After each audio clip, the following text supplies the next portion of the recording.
Good morning students.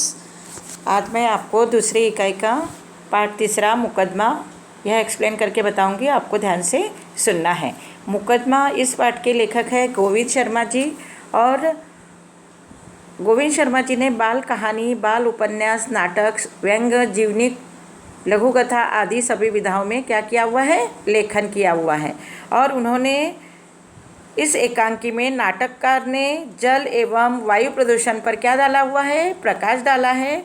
और लोग प्रदूषण के मूल कारण का पता नहीं लगाते हैं, वे केवल दूसरों पर क्या करते हैं? दोषारोपण करते हैं। और लेखक का कहना है कि प्रदूषण का मूल कारण क्या है? मानव। अतः हमें प्रदूषण को समाप्त करने हेतु आवश्यक कदम उठाने चाहिए। मुकदमा इस पाठ में महाराज, मंत्री, हवा, पानी और कुछ लोग, ये सब लोग दरबार में बैठे हुए हैं और सब अपनी अपनी कंप्लेंट लेके वहाँ पर आए हुए हैं महाराज के पास में। यहाँ पर मुकदमा यह एक एकांकी है। इस एकांकी के माध्यम से नाटककार ने प्राकृतिक संसाधनों, विशेषकर हवा पानी के महत्व को क्या दिया है? प्रतिपादित किया हुआ है। और वर्तमान समय में बढ़ती आबादी और उसके कारण प्रभावित होने वाले प्राकृतिक संसाधनों के प्रति मनुष्य जिम्मेदार है। और एकांकी में नाटककार ने जल एवं वायु प्रदूषण की समस्या पर अलग अलग खंड के रूप में क्या डाला हुआ है? प्रकाश डाला हुआ है। उन्होंने कहा है कि जल ही क्या है? जल ही यह एक जीवन है। धरती पर जीवन का प्राथमिक आधार क्या है? जल है। और जल मानव के जीवन का अभिन्न अंग माना जाता है। भोजन बनाने, पीने, कपड़े धोने, नहाने, फसल उगाने से लेकर विद्युत के निर्माण तक में जल की भूमिका अत्यंत महत्वपूर्ण मानी गई है। हमारे दैनिक जीवन में जल का महत्व बहुत ही अधिक और अनिवार्य है। उसके बिना जीवन की हम कल्पना भी नहीं कर सकते। संपूर्ण जीव जगत के पालन पोषण में जल अपना क्या करता है? जल का पूरा पूरा योगदान माना गया है।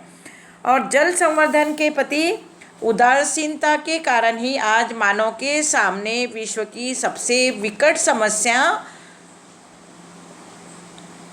समस्या जल संकट के रूप में खड़ी हो गई है। और अब धरती पर पीने योग्य जल मात्र 1% तक ही शेष रह गया है। इसका एकमात्र जिम्मेदार कौन है? इसका एकमात्र जिम्मेदार मानव ही है। अपने निजी स्वार्थ हेतु मानव ने जंगलों को काटा और पहाड़ों की वन संपदा को क्या किया? मानव ने नष्ट कर दिया। इसी कारण आज पृथ्वी पर जल का प्रतिशत अत्यंत हो गया है। इसके साथ ही साथ उद्योग धंधे और कारखानों से निकलने वाले केमिकल को नदियों एवं तालाब में छोड़ने, पशुओं को नहलाने आदि में अधिकांश जल प्रदूषित हो रहा है। शहरों के अलावा गांवों के वृक्षों की अंधाधुंध कटाई के कारण जल स्तर क्या हो गया है? कम हो गया है। और भूमिगत जल क्या होने लगा है? सूखने लगा है। यह समस्या केवल भारत जैसे नदियों एवं तालाब से परिपूर्ण देश की ही नहीं है, बल्कि जल संकट की यह समस्या पूरे विश्व में छाई हुई है।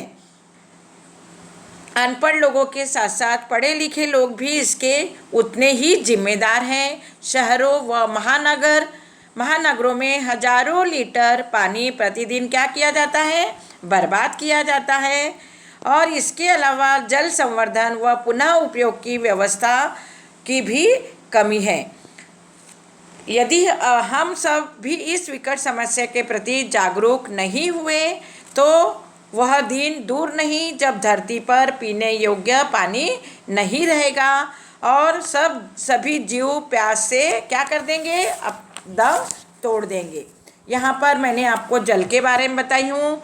अब मैं आपको हवा के बारे में बताऊंगी। हवा को प्राणवायु क्यों कहा जाता है? मनुष्य को जीने के लिए क्या चाहिए?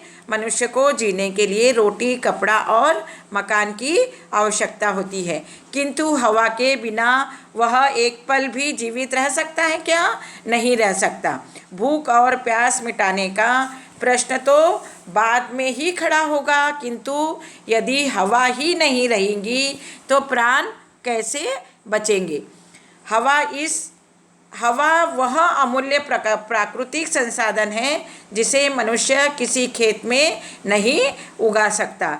हालांकि इसे शुद्ध रखने में मनुष्य व अन्य जीव महत्वपूर्ण भूमिका निभा सकते हैं। मानव जाति की कुछ गलतियों के कारण हवा भी क्या हो रही है, प्रदूषित होती जा रही है, जिसे रोकना हमारी सर्वाधिक महत्वपूर्ण जिम्मेदारी है। सभी जीव श्वसन की क्रिया करते हैं। प्रकृति के सभी घटक एक दूसरे पर क्या होते हैं, निर्भर होते हैं।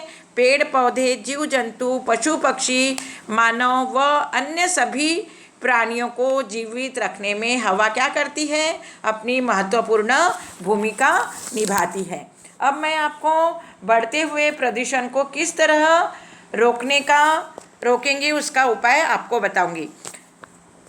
यहाँ पर लेखक कहते हैं कि सबसे पहले प्रदूषण को रोकने के लिए पेड़ों की अंधाधुंध कटाई क्या करना होगा, बंद करना होगा और अधिक से अधिक हमें पेड़ लगवाने होंगे। त्योहारों के अवसर पर वायु प्रदूषण तथा ध्वनि प्रदूषण फैलाने वाले पटाखों के इस्तेमाल पर रोक लगानी होगी। पेट्रोल, डीजल, बिजली के अलावा हमें ऊर्जा के अन्य स्रोत जैसे कि सौर ऊर्जा तथा पवन ऊर्जा के उपयोग पर बल देना होगा। घर, फैक्ट्री तथा वाहन के धुएं को नियंत्रण में रखना होगा। टीवी, लाउडस्पीकर तथा संगीत के साधनों की आवाज़ हमें क्या करनी होगी, धीमी रखनी होगी और अनावश्यक ही गाड़ियों के हॉर्न बजानों से बचाना होगा। नदी, तालाब, कुएं आदि में गंदगी न करके उनकी स्वच्छता में अपना पूर्ण सहयोग देना होगा और कारखानों से निकलने वाले गंदे पानी को सीधे नदी नाले में न डालकर उनकी सफाई करके उन्हें नाले में बहाना होगा और रासायनिक की जगह जैविक खाद, प्लास्टिक की जगह कागज आदि का इस्तेमाल करके तथा लोगों एवं बच्चों को पर्यावरण संरक्षण की शिक्षा देकर प्रदूषण को फैलने से रोका जा सकता है।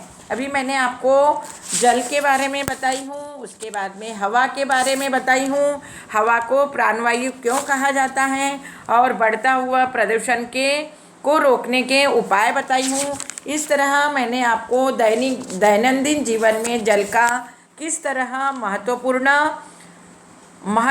महत्व है और यहाँ पर इस एकांकी के माध्यम से लेखक ने यह संदेश देना चाहा है कि प्रदूषण का मूल कारण क्या है, मूल कारक मानव है, यानी कि हम हैं। अतः हमें प्रदूषण को समाप्त करने के साथ साथ भविष्य में इस समस्या से निपटने हेतु आवश्यक कदम उठाने चाहिए। यह पाठ मैंने आपको एक्सप्लेन करके बताई हूँ। इसमें तुमको 3 बड़े क्वेश्चन लिखना है। पहला क्वेश्चन, दैनिक जीवन में जल का क्या महत्व है। दूसरा, हवा को प्राणवायु क्यों कहा जाता है। और तीसरा, बढ़ते हुए प्रदूषण को रोकने के कौन कौन से उपाय हैं। धन्यवाद।